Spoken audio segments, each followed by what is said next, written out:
Welcome back to More Music Por Favor presents The Stories Streaming Can't Tell. I'm your host, Marcus Reed, and this is the place for more music and the stories behind it. Today, we're diving into the neuroscience of lo-fi. Here's something that should be weird, but isn't. Right now, millions of people are sitting down to do their hardest thinking. Finals papers, code reviews, grant proposals, thesis chapters, and they're pressing play on music that is intentionally scratchy, intentionally muffled, deliberately imperfect. And it's working. Why does vinyl crackle, the sound of something broken, help your brain do its best work? I fell down this rabbit hole, and what the neuroscience says is genuinely wild. Let's get into it. Okay, let's rewind. Before lo-fi hip-hop was a YouTube aesthetic, before the lo-fi girl became one of the most recognized animated characters on the internet, this sound had roots. Lo-fi, short for low fidelity, started as a production reality. But here's what gets lost in the aesthetic conversation. The producers who built this sound weren't making mistakes, they were making choices. J Dilla, one of the most studied producers in hip-hop history, programmed drums that sat behind the beat in a way that felt almost human.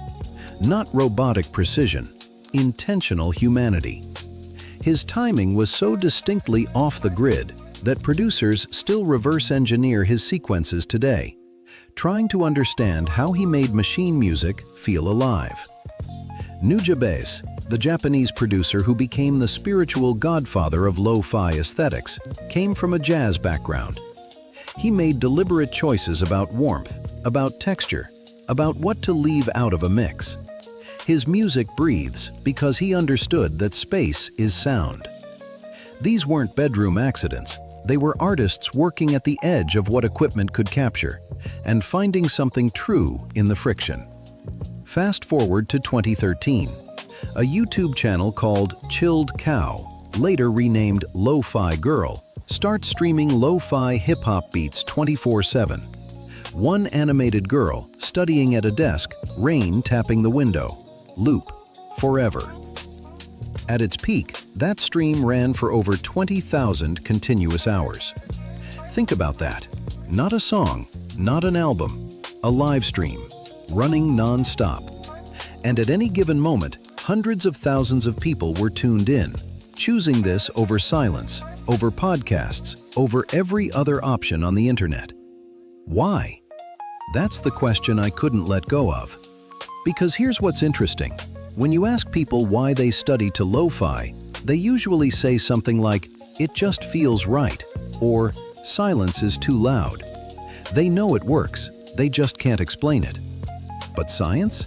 Science actually can. Let's talk BPM, beats per minute. Most lo-fi tracks sit right in that 60 to 90 BPM range. And that's not a coincidence. Your resting heart rate? Also 60 to 90 BPM.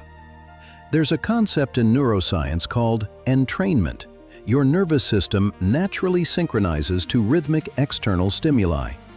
So when lo-fi music pulses at the same tempo as your resting heart, your body reads that as a signal. We're safe. We're calm.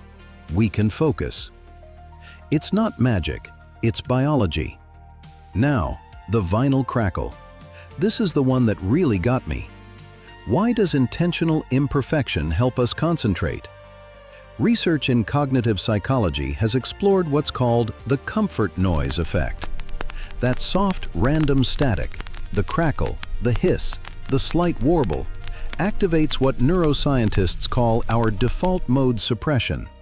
Basically, our brains are always running a background process, wandering thoughts, anxious loops, planning tomorrow's to-do list. That background hiss acts like a gentle mask over our mental static. It gives the wandering part of your brain just enough to process, so the focused part can actually work. Think about this. Absolute silence isn't actually restful for most people. It's loud.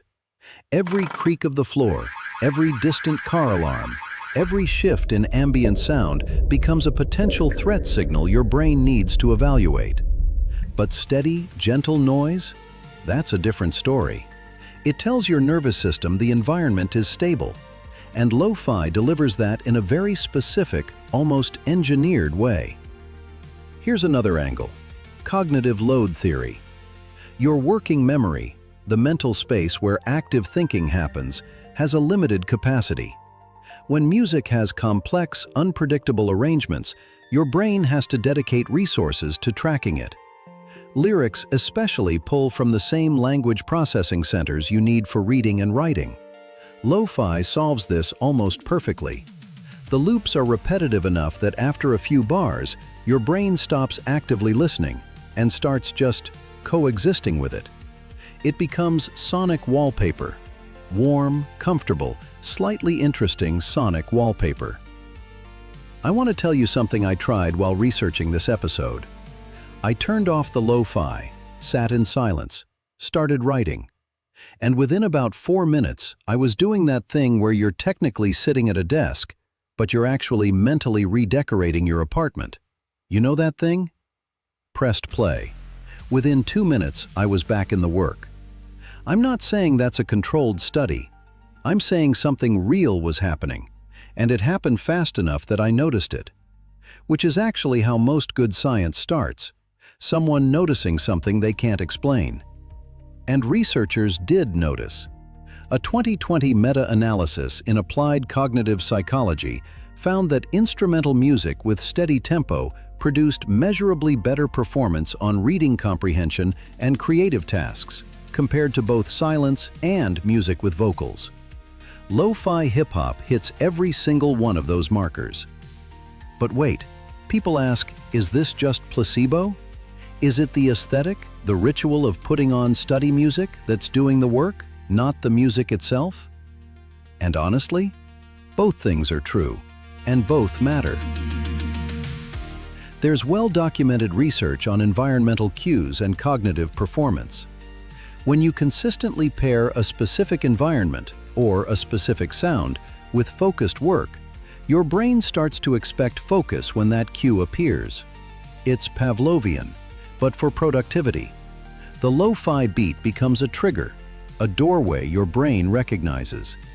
So yes, part of why lo-fi works is the neuroscience, the BPM, the entrainment, the comfort noise, the low cognitive load. And part of it is the ritual, the intentional act of pressing play and saying, "This is focus time." One more thing I have to address, because people always ask, what about binaural beats and brainwave music? How is lo-fi different? Binaural beats work through a completely different mechanism. You need headphones, and the effect comes from 2 slightly different frequencies played in each ear, creating a perceived third frequency your brain then tries to sync to. It's more targeted, more clinical. Lo-fi doesn't require headphones. It doesn't require any setup. It just works. Which is probably exactly why 500,000 people can be tuned into the same live stream at midnight doing their homework. Here's the thing that moved me when I really sat with all of this. Lo-fi hip-hop, built on limitation, on warmth, on the courage to leave the imperfection in, became one of the most neurologically effective focus environments humans have ever stumbled into at scale.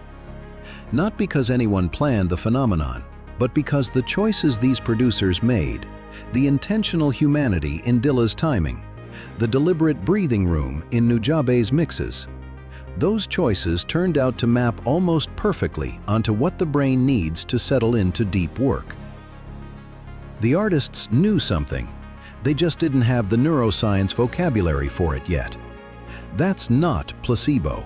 That's not trend. That's something that resonates at a frequency deeper than culture. Your brain knows. So, next time you press play on a lo-fi playlist before a study session, know that you're not just setting a vibe. You're literally calibrating your nervous system. You're signaling safety. You're reducing cognitive interference. you're building a ritual your brain will recognize and respond to. The imperfection isn't the bug, it's the feature. And honestly, there's something beautiful about that.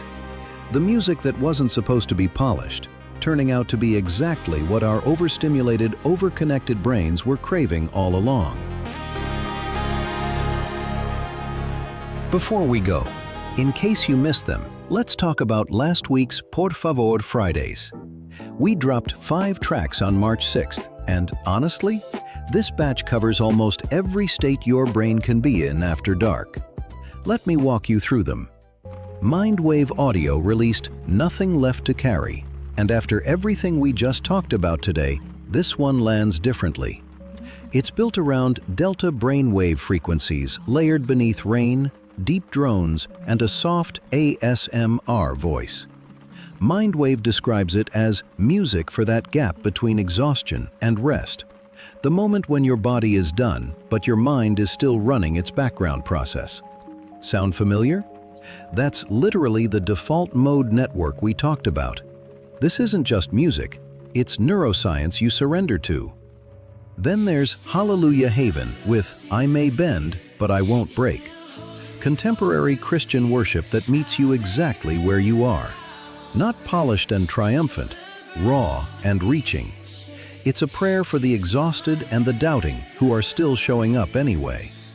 From whispered confession to full worship, if you've ever needed music that holds space for struggle without rushing you toward resolution, this one's for you. Soul Hop Hub dropped Stuck on Read, 2 a.m. Dark trap soul, late night R&B, written at 2 in the morning in a car between pride and truth. It's about the message you've been typing and deleting all night, the anxiety of finally sending it, the read receipt you're now staring at. Trap soul for the read receipt generation. And if that phrase just hit you somewhere specific, you already know this song is yours. Alt-Rock Rebellion released The Pantomime, post-punk alt-rock revival, and it is not quiet about what it's doing. This one was born from the suffocating weight of performing yourself for other people, the forced smiles, the static of expectations. And then, the moment something real finally breaks through. After an episode about music that works because it's honest, the pantomime is the sound of honesty that can't be contained anymore. And finally, retro psyche beats with We Don't Need a Destination. Psychedelic progressive house meets 80s synthwave nostalgia. Inspired by late-night highway driving and that liminal space between midnight and dawn. The hypnotic autopilot state where the journey is the whole point. After an episode about music that helps your brain settle in and stay, this one's for when you don't want to settle, you just want to move. 5 completely different worlds, one Friday. You'll find all of them on our YouTube channel or at moremusicporfavor.com/artists-albums. That's the story behind the neuroscience of lo-fi.